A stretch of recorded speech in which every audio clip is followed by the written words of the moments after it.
So Robert J. Conley here. We're live now on on Instagram and on YouTube. And today we are talking about pros write their own scripts. And why? Well, so the reason for writing a script is to complete your thinking. It is to clarify your thoughts.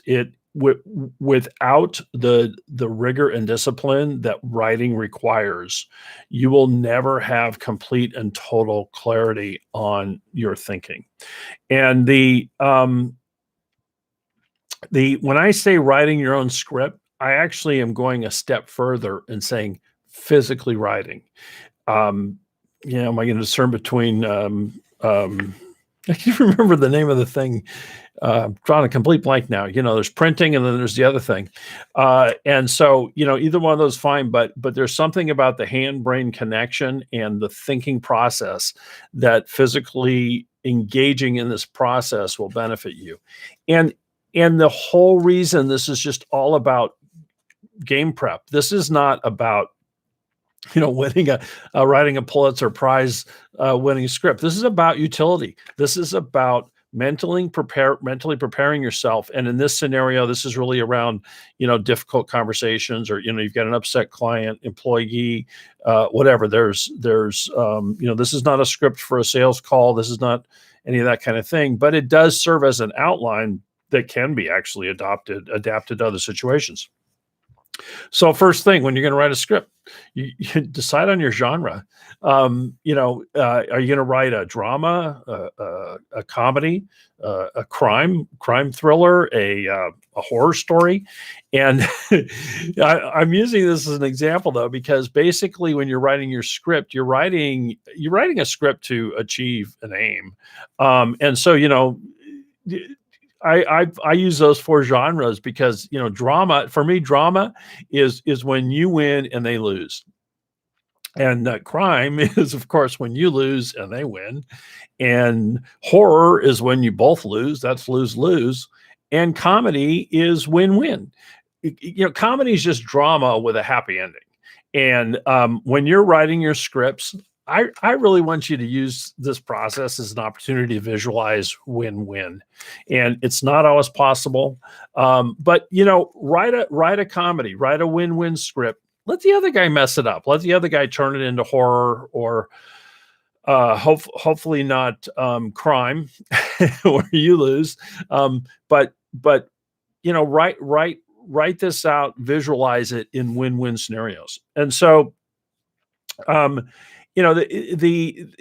this is keeping it simple and keeping it focused on utility. So what's the first step? Write down the backstory, the exposition. This is kind of classic storytelling. Just what are the circumstances? Who are the characters involved? You can even write the setting. But again, in this portion, this is documentary. This isn't fiction. This is what is really going on here. What has brought us to this point? And then the next thing is, number two is, where did the conflict start? What was the triggering event? And in a lot of cases, so I deal in a lot of situations where it's sales situations, and it's also, subordinate, superior kind of situations. And also, I'm thinking about it, a fair number of partners situations. And one of the delights about partners is that, if you don't know this yet, partners, whether it's in marriage or business, are usually attracted to their opposite.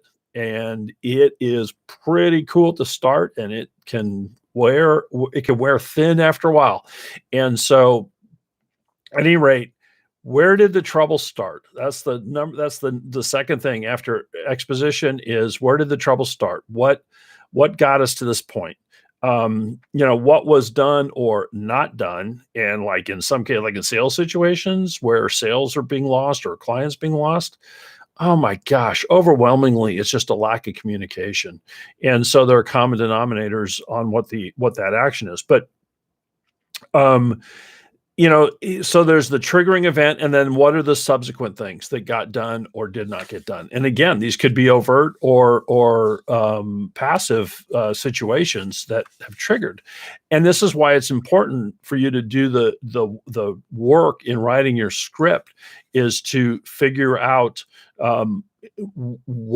where those gaps are in your knowledge too. Oh, wow, something amped this up here, but there's a blank spot. I don't know why. So that's part of your script. I need to find out why this happened. And so, in crafting your script, this is about what you're going to say, what you're going to say, just state, questions you're going to ask, and also building in and envisioning your listening effectively, listening for what the other party is saying in regard to this situation. And so all of this work brings us to today. Today's the day. Today's the day that we're going to resolve. And what is resolution? Well, resolution is, is bringing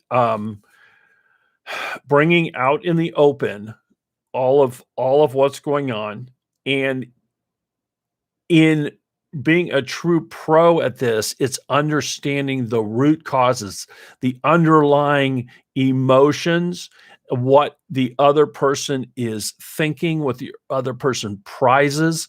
What is it that's really going on? And I'll give you a really super simple example, but it happens all the time. Why is the client upset that you have not kept them informed? And I've worked with a lot of real estate brokers over the years, and oh my gosh, I mean, real estate brokers are notorious for not staying informed. So there's the simple part that the person has not been kept informed, but there's the underlying part that you're making them look inept in front of a partner, or you're causing them problems on another front or in another area that you're not aware of. And so this whole thing of understanding in depth what is actually driving the conflict. So there's the overt actions or the observable actions, and then there's the underlying emotion that is actually at the root of the problem. And candidly, this is where I am of great value to many of my clients. It's in talking through with me. I guess you could call him in some ways, I guess I'm a script consultant. I never thought of myself that way, but a script consultant. And it's in walking through it with me that I help clients see what the real issues are and what the real solutions are to resolve. So, and again, in resolve, we're lowering the conflict. We're coming to a conclusion. And without this preparation, you're constantly putting yourself in danger, not of resolving, but of heightening and of making it worse, and turning it into a crime drama, a crime, or a horror film. So anyway, it's in coming from this place of understanding and of commitment to resolving that you now can come up with win-win solutions and unravel the conflict. And so moving forward, once you have that conversation and you have the unraveling of the conflict, it's now important to move forward with an all-out commitment to keeping the promises you make, to holding the other party accountable for the promises they make, and to move forward. Typically, like I said, most of these things come down to communications issues and communicating more effectively and more proactively and forthrightly moving forward. So in conclusion, why write a script? Writing equals thinking. It's game prep. This isn't about winning a Pulitzer. This is about utility. This is about making this a useful tool to have effective interactions with other people. And, whenever possible, when you're writing your script, go for comedy. Try to picture a happy ending. And I'm not talking about slapstick. I'm not talking about goofy. I'm just making that distinction. Try to write scripts that are win-win. This is, again, where I am invaluably helpful to many of my clients and where I win praise is in my ability to help people see what they can't see and to see underlying causes and seeing how to then effectively move forward with that personality type with the personality types on both sides of the table. All right. That's what I've got for you. I'm Robert J. Conley. I hope this helped, and I'll see you next time.